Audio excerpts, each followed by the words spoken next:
Hello friends, അപ്പോൾ ഇന്നത്തെ special എന്ന് പറയുന്നത് ബ്രെഡ് മാംഗോ കസ്റ്റാർഡ് പുഡിംഗ് ആണ് കേട്ടോ. അപ്പോൾ പേര് കേട്ടിട്ട് പേടിക്കൊന്നും വേണ്ട, സിമ്പിൾ ഐറ്റംസാണ്. ബ്രെഡ്, പഴുത്ത മാങ്ങ, മിൽക്ക് മെയ്ഡ്, പിന്നെ നമ്മളെ കസ്റ്റാർഡ് ഓൾറെഡി പാലിൽ മിക്സ് ചെയ്തിട്ട് നമുക്കറിയാം ഉണ്ടാക്കാൻ. അപ്പോൾ അതും ഞാൻ സെറ്റാക്കി വെച്ചിട്ടുണ്ട്. അപ്പോൾ 2 പാത്രത്തിലാണ് കേട്ടോ ഞാൻ സെറ്റ് ചെയ്യണത്. ആദ്യം നമ്മൾ ബ്രെഡിൻ്റെ 4 സൈഡും അരിഞ്ഞിട്ട് നമ്മളത് സെറ്റാക്കി വെച്ചു. ഇനി ഇതിലേക്ക് നമുക്ക് നമ്മുടെ കസ്റ്റാർഡ് മിക്സ് ഉണ്ടല്ലോ, അത് ഒഴിച്ചു കൊടുക്കണം. ആ കസ്റ്റാർഡ് മിക്സിൽ ആ ബ്രെഡ് നല്ല സോഫ്റ്റ് ആവണം കേട്ടോ. വളരെ നല്ല ടേസ്റ്റാണിത്, നിങ്ങളെല്ലാവരും ഉണ്ടാക്കി നോക്കണം.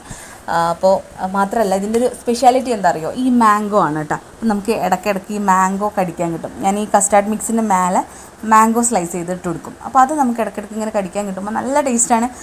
എന്താ പറയുക, ഒരിക്കലെങ്കിലും ഉണ്ടാക്കി നോക്കണം കേട്ടോ. അപ്പോൾ ഇഷ്ടമായ ലൈക്ക് ചെയ്യണേ, ഷെയർ ചെയ്യുക, സബ്സ്ക്രൈബ് ചെയ്യുക. അപ്പോൾ നമ്മൾ രണ്ടാമത്തെ ലെയറും അതേപോലെ സെറ്റാക്കി വെച്ചു. ബ്രെഡ് വെച്ചു, ദെൻ കസ്റ്റാർഡിൻ്റെ മിക്സ് വെച്ചു, പിന്നെ കുറച്ച് മിൽക്ക് മെയ്ഡ് ഒഴിച്ച് കൊടുത്തു. പിന്നെ ഞാൻ കുറച്ച് ക്രീം ഇവിടെ വിപ്പ് ചെയ്ത് വെച്ചിട്ടുണ്ട് കേട്ടോ. അത് മസ്റ്റാണോ എന്ന് ചോദിച്ചാൽ മസ്റ്റല്ല, പക്ഷേ നമുക്കതിവിടെ ഉണ്ടായപ്പോൾ നമ്മളത് കൊടുത്തതാണ് കേട്ടോ. അപ്പോൾ നമ്മളതിൻ്റെ മേലെ ആ വിപ്പിംഗ് ക്രീമും കൂടെ ആഡ് ചെയ്ത് കൊടുക്കുന്നുണ്ട്. എന്നിട്ട് കുറച്ച് ബൂസ്റ്റ് പൊടി മേലെ ഷേക്ക് ചെയ്ത് കൊടുക്കുക കേട്ടോ. അത്രേ ഉള്ളൂ. നല്ല തണുപ്പിച്ചിട്ട് കഴിക്കുക, അടിപൊളി ടേസ്റ്റ്.